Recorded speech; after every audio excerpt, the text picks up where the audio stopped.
The surplus electricity that's generated goes into a USB port so you can charge small gadgets like an LED light, headlamp, or even your camera. So for more, check us out on biolightstove.com. Thanks very much.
Hey, we're back at the morning show, and our next topic is going to be fly fishing, and we have a great expert on that here. We have Cara Romano from Redington, a fly fishing company that sells on backcountry.com and is exhibiting here at the Outdoor Retailer Show.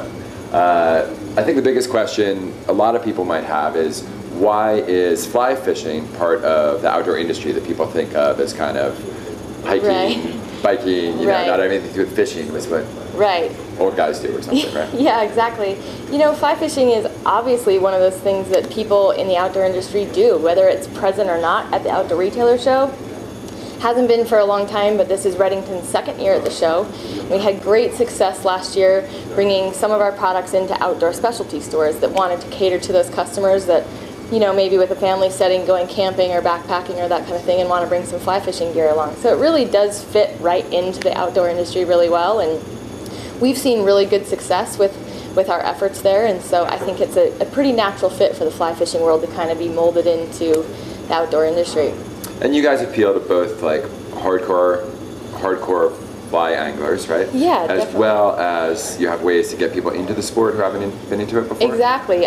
We really want fly fishing to be something that's fun and exciting and approachable, which I know that sometimes, especially if you're new, getting into it can be a little bit intimidating going into a fly shop. But what Redington's done is created stuff like the topo outfit, which is new for this year.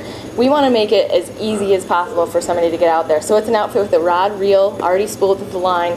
What's even better though is it comes with a box of 6 flies, nippers, and a spool of tippet, and instructions inside on how to cast and kind of some fun games you can play, and then it even has a QR code that you can scan and go to Redington's website and watch videos on how to cast, how to tie knots, learn all kinds of things. So really trying to make it as fun and accessible as possible. And I think the barrier to entry for most people are two things, right? Do people think this is too hard for me to do? And do they also think that I'm not going to catch as many fish if I fly fish? Why don't I just use bait? Right? I think that's definitely true, but I think people would be surprised just to give it a try. You know, going camping near a lake or high mountain stream or whatever, just take the topo outfit with you and give it a try. The other barrier for entry for a lot of people is the price for some of the gear, but for the topo outfit for $200, you kind of have a full setup that you can get out there on the water really easily with and have a good time from right off the bat.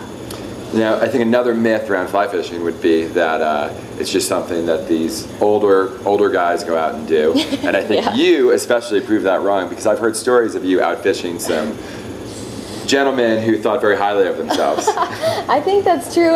Yeah, fly fishing has definitely been known to be one of those sports that are for kind of the older gentlemen, but I like the fact that women are just proving that. Kids are getting into the sport at a younger age now, which I think is great.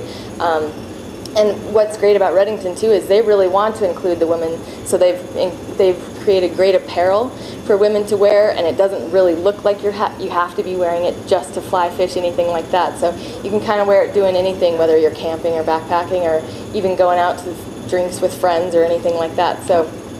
And why is fly fishing a sport in particular that's good for women, actually? You know, women actually are much faster learners when it comes to fly fishing. They have more finesse. They, you know, just have that little bit of graceful touch when it comes to fly fishing, which is a much needed thing when you're casting that fly out there and going after some trout. So. Now, is there ever any problem? Like, do you outfish your husband at times? Is that ever a problem? Yeah, it's not really a problem, right. but I taught him how to fly fish, so I guess he kind of owes me now, because now he's fully addicted, and we get out together a lot, which is really fun. And he usually catches more fish, but I tend to catch the bigger fish. So. Sure. So it makes it a fun little competition between the two of us. Sure, yeah. Well, it's something you guys can bond over, right? Yeah, exactly. It's a great time to spend on the water and get out there and kind of relax and hit the reset button for both of us. So sure. Really great. And another thing too is being a ski bum for a long time, I also did a lot of fly fishing in the summer and had a lot of friends who were fly fishing guides. Right. So it's also something that a lot of hardcore definitely extreme athletes go and do. Oh yeah, there's plenty of people that are, like you say, professional skiers that then in the summertime that's their go-to sport in the summer, whether they mix in mountain biking here and there or hiking or running or whatever. But fly fishing is definitely one of those things that anybody in the outdoor industry can do, and it's one of those super relaxing things, and I think it's a great asset to have in your arsenal of outdoor fun things to do. So sounds great. Yeah. Well, thank you so much for being on the show. Thanks for having us, Doug. I appreciate Thanks for telling us some fish stories. And next, we're going to talk to some fantastic athletes. Top among them will be Alex Honnold, who people know pretty well. We sent our climbing reporter, Chris Van Leuven, into the halls of Stark Palace behind us to talk to the top climbers in the game about what's next for them. So check it out. I'm Chris Van Leuven, and I'm asking climbers what's next. I've been trying to stay fit, trying to work on my weaknesses, work on finger strength, things like that. But so far I haven't really thought up a real, actual project to get psyched on. You're mentioning this insightful thinking about your projects. Honestly, the last month I've been working on starting a nonprofit, like this environmental foundation thing. And so like the climbing goals and the fitness have kind of been like the secondary. And then I've been working on like this nonprofit thing and then sorting out all these real life things that are coming at me.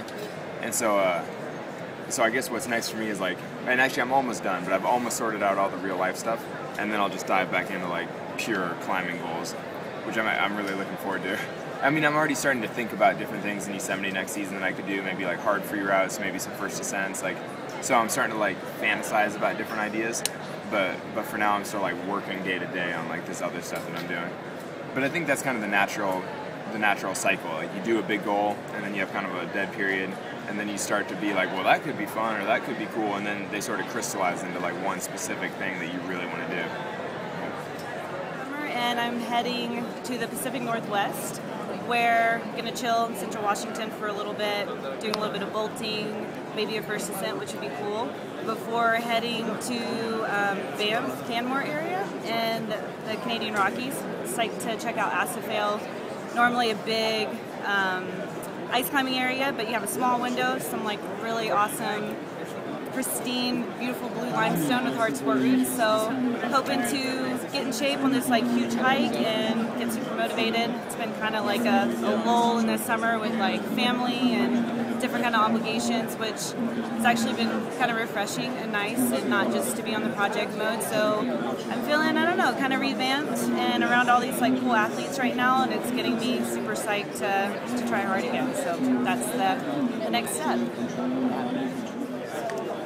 So what's next for me is after the trade show, heading out to the Bugaboos, British Columbia.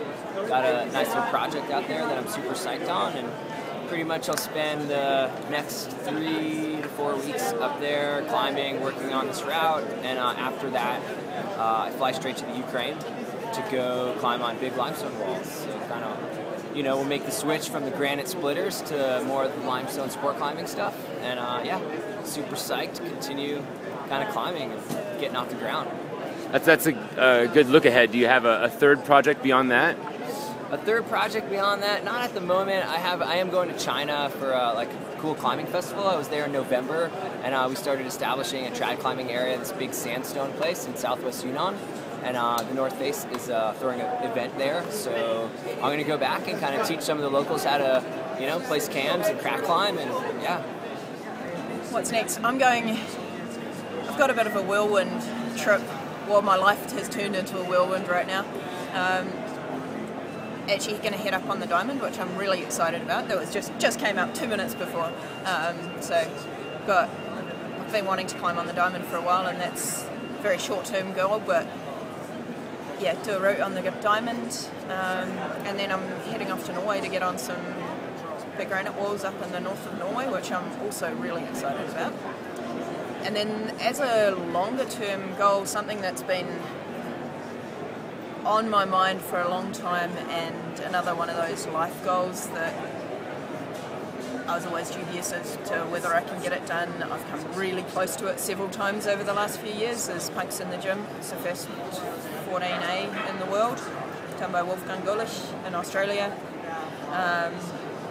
Yeah, like I said, come very close to it, hasn't yet seen a female ascent, so that's my goal for October this year. Really hope I can nail it this time.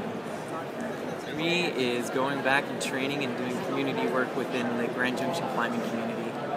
Basically what we like to do is involve high schoolers or just really anybody that's within the climbing industry, or not even the industry, but just the climbing world, to see if they want to join in our training programs, or better yet, just enjoy the rock that we have all around Colorado, and basically just involve people in what we love to do.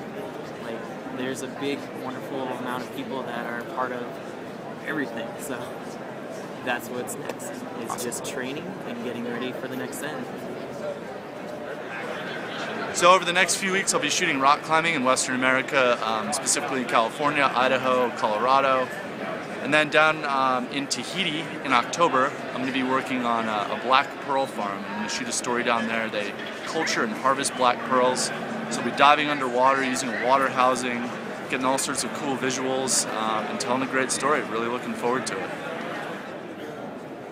Hi, this is Rob Pizem. I just want to let you know what I'm kind of up to in the next few. I just returned from the Bugaboos in Canada, a 10-day trip where I got sick pretty badly, so it wasn't as successful as I would have liked to, but the area is amazing.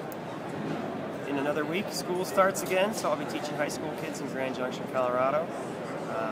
I'll also be back at my training program that I run, folks. It's called Psyched at the Grand Junction Climbing Center, and we've had pretty good growth with that. Almost 45 people that are joining us weekly. And as usual, I've got new routes kind of scattered about Uniweep Canyon and Escalante Canyon that I'll be spending my winter and spring on, and hopefully I get to climb a little bit in the Black Canyon. So, other than that, my biggest goal is to get back home and hang out with my wife and my one-year-old son, and watch him grow and walk and make goofy sounds and do silly things. So that's my most important thing right now, get back and hang out with him. So one of the things people always talk about is the last great challenge in climbing, and the thing is there's never really a last great challenge. Over and over again in the history of climbing, people have always found new ways to find new challenges in the same mountains. You know, originally, of course, you're just trying to climb the peak, get to the summit, but as soon as that happens, people start looking for new routes on the mountain, and then they try to climb them in more interesting, more difficult style. And there's always a new challenge, and I just don't think we're ever going to run out of things to do in the world's major mountain ranges.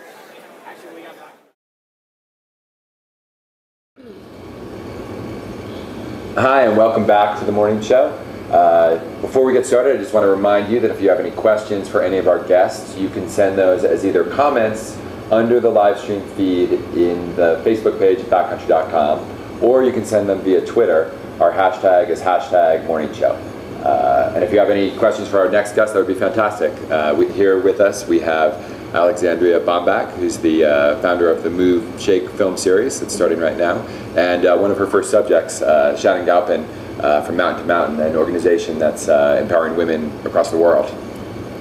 And why don't you start, Alexandria, by telling us a little bit about what the MoveShake film series is and what you're doing? Yeah, so MoveShake is a series of videos about movers and shakers of environmental and social change. So we're telling the stories of change makers and what it takes to be a change maker. So kind of going on telling stories like Shannon's and what it took and what inspired her and the background and what's challenging, what's great about it, what's really gratifying, and just doing 13-minute shorts 5 throughout the year and just having this common theme of like what it takes to do the things you love and make change in the things that you want to. So. And so we've got a change maker right here, Shannon. What is a change maker in your case? What are you doing? I'm working with women's rights in Afghanistan. So we've been working on youth activism and getting women voice and value in a major conflict zone. But we're taking it back to the States this year. We're launching our first domestic program, and we're working with young women at risk and getting them on mountain bikes and using that as a vehicle of social justice. And these are women who've never been on a mountain bike before, never thought they could? It's kind of a mix. It's kind of a mix. The common theme is that these are all young women that have experienced gender-based violence in some way. And getting them the camaraderie of coming together with other like-minded women, getting them in dirt, getting dirty, and getting that strength and a little bit of blood, probably a little bit of grime, but getting them to bond and really kind of come together and realize the strength that we have and building our strength in numbers, which is the name of the domestic program.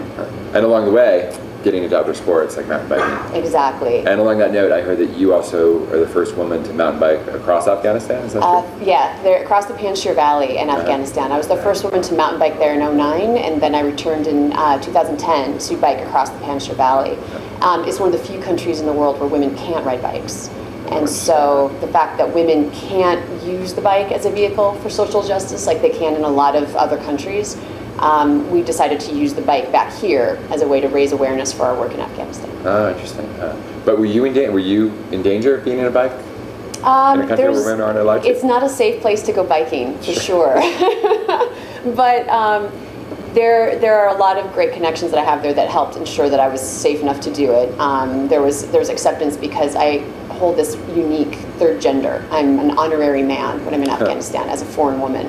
So the fact that I'm a foreign woman plays in my favor. Interesting. Yeah.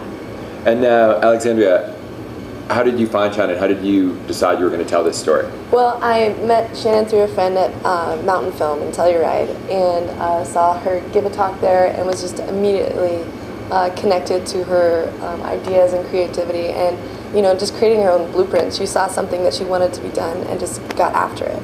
And it was very inspiring to see her talk. She's done TED Talks and things like that, and connected with her there and was really interested in the behind-the-scenes story of what is driving her to do this. And we go into a lot of that in the film, and it just ended up being a really powerful story. So it's an honor to have the opportunity to tell it. Sure. And now, I mean, it seems like you're a change maker. You're a mover and shaker yourself. So how did you manage to take on this project of creating your own film series? Like, where did that come from? Well, I think it came from really wanting to tell the stories that I knew that a lot of nonprofits and people doing amazing things didn't have the budgets or the time to tell. Like, these stories are out there and they're inspiring, and really just wanting to inspire individuals. I mean, every cause is amazing that we're telling a story about, but at the end of the day, we want people to look back and see what they're inspired by. And so being able to get the content for these amazing nonprofits and people, to have them be able to use that as a tool, and then also having screenings across the U.S. And hopefully beyond, to bring the conversation of what do you want to make change in, totally assuming that just lies dormant in everyone, and that just needs to be sparked. But I mean, so people watching out here, they're like, gosh, I'd like to do a film series someday, but I don't think I can.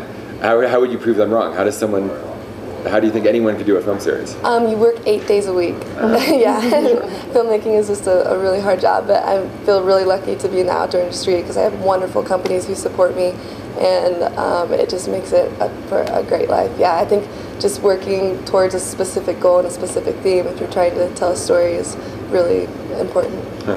So, two last things I want to let the audience know. First, how can they get involved or learn more about Mountain to Mountain? One great way is they can visit the website, of course, mountaintomountain.org. We're doing an event at OR tonight, the drop band parties at Horny Toad from 5 to 6. And we've had these upcycled Bike to bracelets made, and there's only 300 of them, and they have a little drop on them, and it was created by Alex to kind of promote that idea that everyone is a drop in the bucket. And it's something that I say in the film, that if I can just put my drop in the bucket and I count on the fact that other people are putting their drops in the bucket, then, as Alex says, we can make waves. And then these wristbands are going to be out there soon too, where people beyond OR can Yeah, so drop bands are going to continue on with screenings of MoveShake across the U.S. and also with Mountain to Mountain at Interbike and different shows. Different other trade shows. Other shows and other events and things like that. And then finally, if someone wants to see this movie about Mountain to Mountain, if they want to see other movies in the MoveShake series, you go to how do they find them? Where do they get them? MoveShake.org is the gallery that holds all the films, and that's a good way to get a hold of us as well. Okay, so you can watch all the films online. Exactly. Okay, and are there going to be places, mountain towns or different places across the country where they're aired to? Yeah, so film festivals, we aired at Mountain Film, and we also are doing different mountain film festivals across the world, and then we're doing hosts of screenings that's going to start in a few months here, which is pretty exciting, and online. Great, awesome. Thanks. Yeah, thanks, Steph. Great to meet you. Really inspiring to meet both you guys, and love what you're doing. Thanks. Thanks. Our next segment, we're going to talk to you guys about stand-up paddleboards, which are one of the fastest growing new activities in the outdoor industry. And we have the editor of Sup magazine, Joe Carberry, over in the Salt Palace to show you what's new and important. Hi, I'm Joe Carberry with SUP Magazine, and I'm going to show you some cool gear that is going to make stand-up paddling super fun this year. So it's going to be an awesome 2013. Let's take a look at the new stuff. Okay, from the surf side, obviously super important part of stand-up paddling. Timmy Patterson is a pretty epic name in the world of surf, and Riviera Paddle Sports has licensed his name for their product line. Timmy, this is the Rising Sun. One thing that's really hard with stand-up surfboards is you have a custom board which can be super light, and then to make them into production to keep the weight off is really hard. They've actually managed to do that.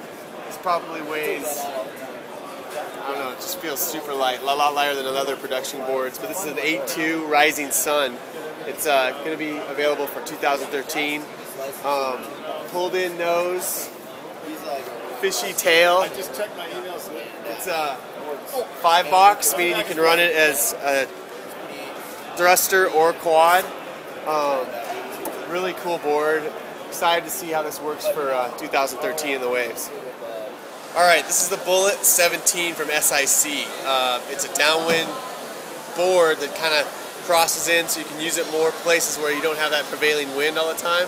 Downwind paddling is a really cool part of stand-up. It's open ocean swell riding or running with the prevailing winds. You can have prevailing winds anywhere there's a directional wind that is very consistent. So you could be the Great Lakes, it could be Montana, Idaho, it could be Iowa.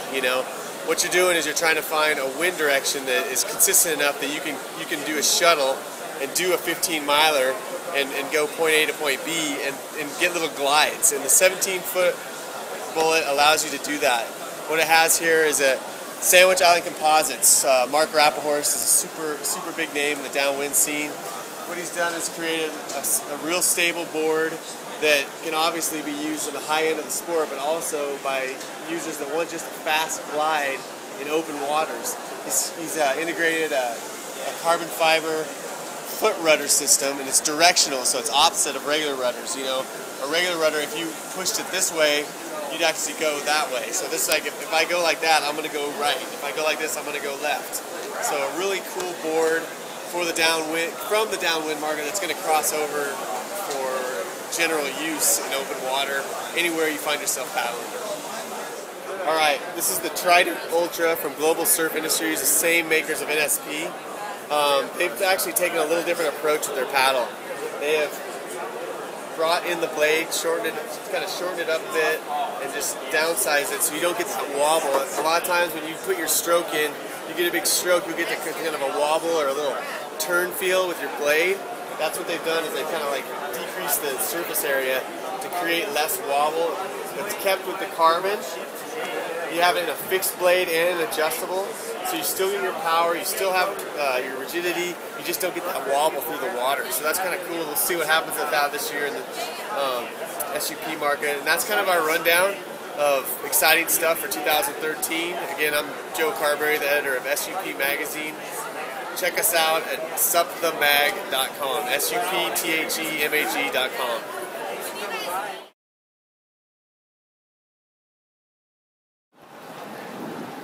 Hi, I'm Joe Carberry with SUP Magazine, and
Yeah, that's right. Okay. Hey, welcome back to the morning show. We are broadcasting live at the Outdoor Retailer Show. We are in the Solomon store in the City Creek Mall, new store here that you can come and check out. And we have with us pretty much the ringmaster of Outdoor Retailer. Kenji Haratunian is the show director. Some call him the hardest working man in the trade show business, and he's here to talk to us not so much about the trade show as he is about another issue that he's pretty passionate about, which is diversity in the outdoors. And diversity in the outdoors is something the industry talks and talks and talks a lot about, but we're still not seeing a whole lot of diversity in the outdoors. Is that correct? Yeah, I think that's my feeling. I think it's a slow process that opens the door to people and reaches out to them and shows them a comfortable way to get engaged. You know, and you were talking about stand-up paddle earlier. There's climbing, hiking, skiing, lots of different disciplines, activities that we all love to do outdoors. And I think that in the end, we want everyone out there to be using the public lands and waters that are available to them. They pay their taxes. They're people that should be enjoying and getting out and having a healthy lifestyle. So that's really what I believe, and I think could be achieved by some maybe tweaks to the marketing and different activities that brands do and that retailers do as well. Right, and it's a difficult issue, right? Because, I mean, we have an industry that's a lot of mostly happy, shining white people, you know, like me and my family coming around, and it's hard for that to appeal to someone from a different ethnic background, cultural background, sure. If they think they can't get into an industry that's not really for them or doesn't want them in it. Or yeah, every ethnic group and youth and different demographic people, veterans. These are all groups in the diversity in the conversation, and each one is going to have sort of a different take. They might have built-in cultural biases toward not going into forests or deserts or whatever that is. There may be fears that they have of animals or conditions that they've heard are really scary. So part of it is just sort of getting past that and saying, well, inviting them in, maybe there's a way they can get involved where it doesn't involve disappearing into a dark forest or getting lost forever in the desert.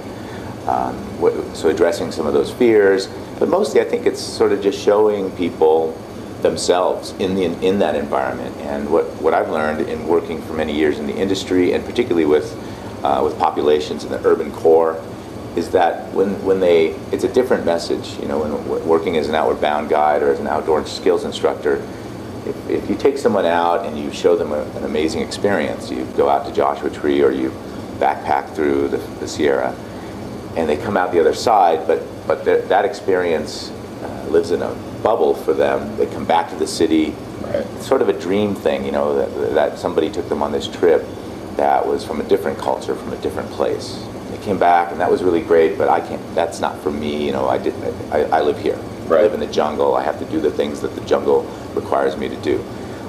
If they see someone from their neighborhood or someone from their, you know, that went to the same high school, or a person of color of their ethnicity, and they are the leader, then it's a whole different message. Like, well, oh, I guess this is a career thing I could do, or this is an activity that I'm welcome to participate in. So it's helping people see themselves truly in the environment. And the one we're talking about is the one that the outdoor industry rests on, which is open and accessible, pristine public lands and water. Sure. So. And I mean, getting more people from different cultural, racial, religious even backgrounds involved in the outdoor industry could also get them more involved in conservation, right, which is important too. Well, yeah, absolutely. Awareness is the first step toward that, and then, you know, getting to know that ecosystems or the different ways that they can interact with the environment gets them to care about it, learn about it, and then conserve it. Sure. It's hard to care about something, you know, if you don't know about it. It seems like, oh, that's just BLM land. Let's just drill it up, right? Exactly. I think another thing too, I've heard this over and over when I come to the trade show, when I come to the outdoor industry, everyone's talking about diversity. We're going to improve diversity. Now I've been going to the trade show for 10 years straight, and I hear it every year, but I haven't seen a whole lot of change yet necessarily.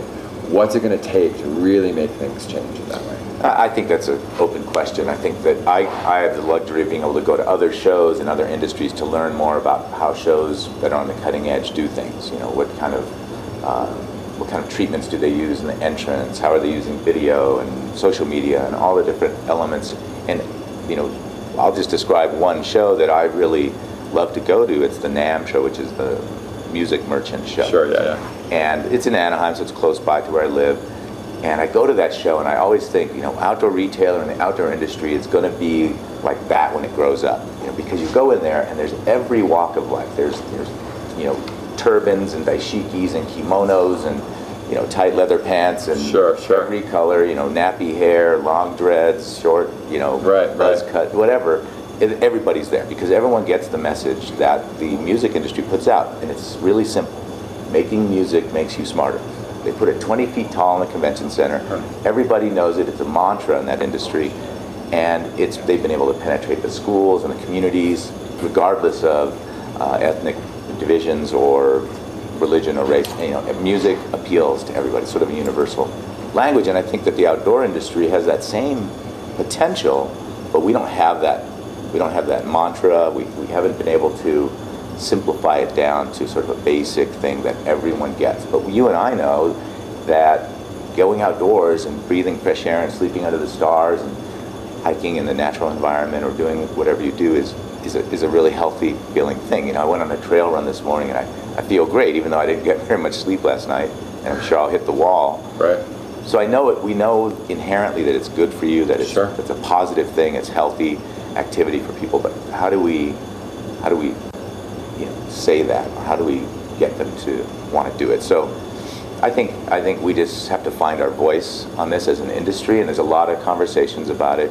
But I think there are case studies, companies that are doing something meaningful on the ground. You know, I think that REI, one of my, you know, arch competitors, you know, I've spent many years, you know, trying to find every way to compete against them. But I have to say that they are one of the few companies really going after it and putting stores in ethnically dense areas and hiring staff that are different than the usual suspects.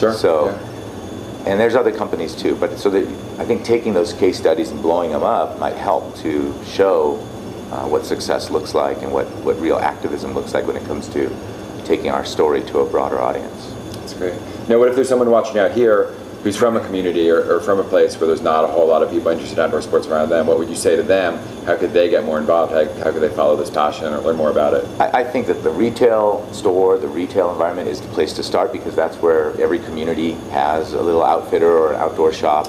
Sure. And to be, feel welcome to come in there and browse the products and get to know some of the activities that in your geography are going to be right and doable. It might be hard to get ice climbing in if you live in Tucson, right? But so your geography is going to dictate what outdoor activities you can do, right? But so that's one way. I mean, the online environment is a great way to start to get to know. Also, there's these great new websites, and Backcountry does a great job of kind of showing a lot of different options and having reviews of that your peers have looked at. That's one way that I think young people can get engaged and easily find a place to get out that's going to be the right difficulty level and distance and difficulty. Sure. I said that. Well, great. One last thing is you're going to be talking about music, you're going to be playing music tonight, right? Yeah, where's that going to be? It's going to be at Club Elevate down in Salt Lake City, right across from the Convention Center. It's the Outdoor Industry All-Star Jam, and so I play in the All-Star Band. I'm lucky to play bass and sing in that band, but there's 7 different bands, including the Black Diamond Band, and they're a highlight of the night. Every show we do this, it's a benefit for Paradox Sports and for Rios Libres, which is a project down in Patagonia to try to stop some of the dam installations that are planned for the rivers there. And it's open to anyone, right? So anyone watching, anyone around Salt Lake, absolutely. Whatever can go. Yeah, please do come down. And we've got another one of the stars of that show tonight to tell you a little more about that and how that's money. Here we go to Timmy O'Neill. Hey, it's Timmy O'Neill, and we are here live at Outdoor Retailer, and I want to tell you about a special event. It's happening at Club Elevate. The doors open at 8, the music starts at 9, and we have 7 industry bands. We're always celebrating the innovation that happens in this room. Well, let's celebrate the creativity behind that innovation through music, live music. 7 bands. We have the All-Star Industry Band, we have the Black Diamond Band, we have the Defeat Sunto Band, we have the Morning Sun, Midnight Sun, Afternoon Sun. We have so many bands. Also, it's to benefit Paradox Sports. Paradox Sports is a nonprofit that I'm currently the executive director of, and its mission statement is to take the disabled out of doors to get a life of excellence through human-powered outdoor sports. It's going to sponsor, or it's going to rather raise funds for Paradox Sports and also for Rios Libres, which is about preventing the construction of dams and making sure that our rivers flow freely. Let's have a great time. Let's have some beers and let's dance. I'm psyched. Is he live?